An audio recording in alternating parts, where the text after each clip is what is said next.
నెల్లూరు జిల్లాలోనే కాదు, టోటల్ ఆంధ్రప్రదేశ్ రాజకీయాల్లోనే అత్యంత ప్రశాంతమైన సస్యశ్యామలమైన నియోజకవర్గంగా ఆత్మకూరుకు ఒక ప్రత్యేక గుర్తింపు ఉంది. ఎన్నికలు ముగిశాక ఏ పార్టీ వారైనా సరే కలిసిపోయే పాతకాలపు హుందాతనం ఇక్కడి సొంతం. కానీ కట్ చేస్తే ఇప్పుడు పవిత్ర పెన్నా తీరంలో ఎన్నడూ లేని విధంగా సహజ వనరుల దోపిడీ ప్రకంపనలు సృష్టిస్తుందా?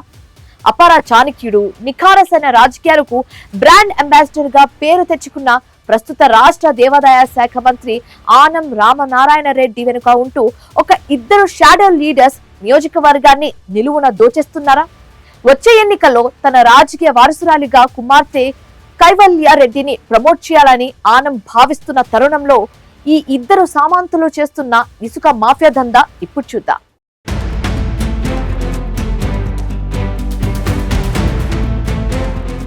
నెల్లూరు జిల్లాలో అత్యంత రాజకీయ చైతన్యం కలిగిన నియోజకవర్గాల్లో ఆత్మకూరుకు ఒక ప్రత్యేక చరిత్ర ఉంది. 6 మండలాలు కలిగిన ఈ నియోజకవర్గం భౌగోళికంగా, సామాజికంగా ఎంతో విభిన్నమైంది. ఆంధ్రప్రదేశ్, తమిళనాడు రాష్ట్రాల్లోని అనేక ప్రాంతాలకు సాగు, త్రాగునీరు అందించే ప్రజల జీవనాడి సోమశిల జలాశయం, సర్ ఆర్థర్ కాటన్ నిర్మించిన కనిగిరి జలాశయం, రాయల కాలం నాటి అనంతసాగరం చెరువు లాంటి జలవనరులతో ఈ గడ్డ ఎప్పుడూ సస్యశ్యామలంగా ఉంటుంది. సర్వమత సమ్మేళనానికి ప్రతీక అయిన అనసముద్రంపేట దర్గా, ఉమ్మడి కడప సరిహద్దుల్లోని ప్రపంచ ప్రఖ్యాతిగాంచిన ఎర్రచందనం అడవులు ఈ నియోజకవర్గం సొంతం. 1952 నుండి ఇక్కడ 15 సార్లు ఎన్నికలు జరగగా కాంగ్రెస్ 6 సార్లు, స్వతంత్రులు 3 సార్లు, టీడీపీ 3 సార్లు, వైసీపీ 3 సార్లు గెలిచాయి. ఆంధ్రప్రదేశ్ 2వ ముఖ్యమంత్రి బెజవాడ గోపాల్ రెడ్డి లాంటి బహుభాషా కోవిదులకు, మేకపాటి ఆనం కుటుంబాలకు ఈ నియోజకవర్గమే పొట్టినిల్లు.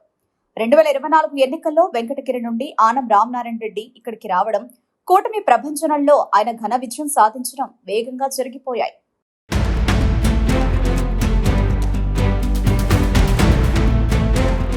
ఎన్నికల ముందే వైసీపీ అక్రమాలను ఎండగట్టి టీడీపీలో చేరిన ఆనం రామనారాయణ రెడ్డి సీనియారిటీని గౌరవిస్తూ ముఖ్యమంత్రి చంద్రబాబు నాయుడు ఆయనకు దేవాదాయ శాఖ మంత్రిగా అత్యంత కీలక బాధ్యతలు అప్పగించారు. మంత్రిగా బాధ్యతలు స్వీకరించిన ఆనం 100 కోట్ల నిధులతో ఆలయాల పునర్నిర్మాణం చేస్తూ రాష్ట్ర వ్యాప్తంగా మంచి పేరు తెచ్చుకున్నారు. అయితే ఇటీవల నెల్లూరు బీఆర్ఎస్ స్కూల్ పేరు మార్పు విషయంలో నారా లోకేష్ సమక్షంలోనే మంత్రి నారాయణ నొచ్చుకునేలా మాట్లాడడంతో ఆయన పదవికి ముప్పు వస్తుందనే ప్రచారం కూడా సాగింది. ఈ సమయంలో జిల్లాలో మరో రెడ్డి సామాజిక ఎమ్మెల్యేకు గాని, మహిళా ఎమ్మెల్యేకి గాని మంత్రి పదవి ఇచ్చి ఆనంను తప్పిస్తారు అని జోరుగా ప్రచారం జరిగింది. కానీ చంద్రబాబు పుట్టినరోజు సందర్భంగా ఆనం కుమార్తె కైవల్య రెడ్డి ఆధ్వర్యంలో ఆత్మకూరులో నిర్వహించిన కోట్ల రూపాయల భారీ యజ్ఞాలు, హోమాలతో ఆనం గ్రాఫ్ మళ్లీ పెరిగింది. అయితే ప్రభుత్వం ఏర్పడిన ఈ 2 ఏళ్ల కాలంలోనే బాబు ఇక్కడ 2 సార్లు పర్యటించి ప్రమాదంలో ఉన్న సోమశిల జలాశయం గేట్లు, ఏప్రాన్ పనుల మరమ్మతుల కోసం 100 కోట్లకు పైగా నిధులు మంజూరు చేస్తున్నట్లు ప్రకటించారు. కానీ ఏడాది దాటినా ఇప్పటికీ ఆ పనులు పూర్తి కాకపోవడంతో సీఎం ఇచ్చిన హామీలకే దిక్కులేకపోతే ఎలా అని స్థానిక రైతులు లోలోపల అసంతృప్తితో రగులుతున్నారు.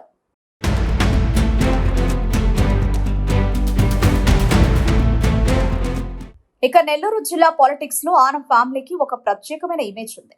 ఆర్థికంగా ఎలాంటి అవినీతి ఆరోపణలు లేని కుటుంబంగా, పైరవిలో పోస్టింగులు, దందాలకు దూరంగా ఉండే నిఖాసైన లీడర్లుగా ఆనం వెంకటరెడ్డి, ఆనం చెంచు సుబ్బారెడ్డి, ఆనం వివేకానంద రెడ్డిలో పేరు తెచ్చుకున్నారు. ప్రస్తుతం ఈ వారసత్వాన్ని మోస్తున్న ఆనం రామనారాయణ రెడ్డి నియోజకవర్గ పనుల్లో తన కుమార్తె వైఎస్ కైవల్య రెడ్డిని కూడా భాగస్వామిని చేస్తూ క్షేత్రస్థాయి రాజకీయాలపై ఆమెకు అవగాహన కల్పిస్తున్నారు. విపక్షాల విమర్శలకు కౌంటర్ ఇస్తూ పెద్ద మనిషి పాత్ర పోషిస్తున్న ఆనం తనను కలవాలన్నా, ఏదైనా పనులు చేయాలన్నా ఆయా మండలాల ప్రాంతాల నాయకులు రికమెండ్ చేస్తేనే పనులు చేస్తారని, పాతకాలపు పద్ధతులను అనుసరిస్తున్నారని చిన్న అపవాదు కూడా ఉంది. అయితే ఇటీవల ఆత్మకూరుకు చెందిన యాత్రికులు బీహార్ రోడ్డు ప్రమాదంలో 3 చనిపోయిన ఘటనలో కేంద్ర రాష్ట్ర అధికారులతో మాట్లాడి క్షతగాత్రులకు మెరుగైన వైద్యం అందించి చనిపోయిన వారిని ప్రత్యేక విమానంలో సొంత ఊరికి రప్పించడంలో ఆనం చూపిన సమర్థత ఆయన రాజకీయ అనుభవానికి నిదర్శనంగా నిలిచింది.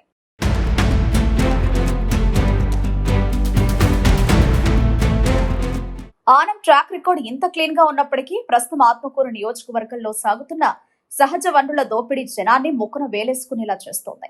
పెన్నా తీరం నుండి పగలు, రాత్రి అని తేడా లేకుండా వందలాది టిప్పల్లో భారీ యంత్రాలతో ఇసుకను పొరుగు జిల్లాల సరిహద్దులు దాటిస్తూ కోట్ల రూపాయలు కొల్లగొడుతున్నారు. ఆనం గెలిచిన కొన్ని రోజులకే గతంలో వైసీపీలో చక్రం తిప్పిన రెడ్డి సామాజిక వర్గ నేత, అలాగే నియోజకవర్గంలో ప్రముఖ ఆసుపత్రులు కలిగిన ఒక కమ్మ సామాజిక వర్గ లీడర్ ఇద్దరూ ఆనం పంచన చేరిపోయారు. వీరిద్దరు నియోజకవర్గాన్ని ఇసుక ఒకరు, ఇతర వనరులు ఒకరు అని విభజించుకొని మరీ దందాలు సాగిస్తున్నారట. మంత్రి ఆశీస్సులు లేకుండానే వీరు ఇంత పెద్ద ఎత్తున మాఫియా నడుపుతున్నారా అని స్థానికులు ప్రశ్నిస్తున్నారు. ఇటీవల ఒక ఇసుక టిప్పర్ రాంగ్ రూట్ లో వచ్చి కారును ఢీకొట్టడంతో 7 అమాయకులు ప్రాణాలు కోల్పోయారు. ఈ టిప్పర్ల బీభత్సం వల్ల రోడ్డు ధ్వంసమవడమే కాకుండా పెన్నా తీరంలో పర్యావరణ ముప్పు పొంచి ఉందని పబ్లిక్ ఆందోళన వ్యక్తం చేస్తోంది.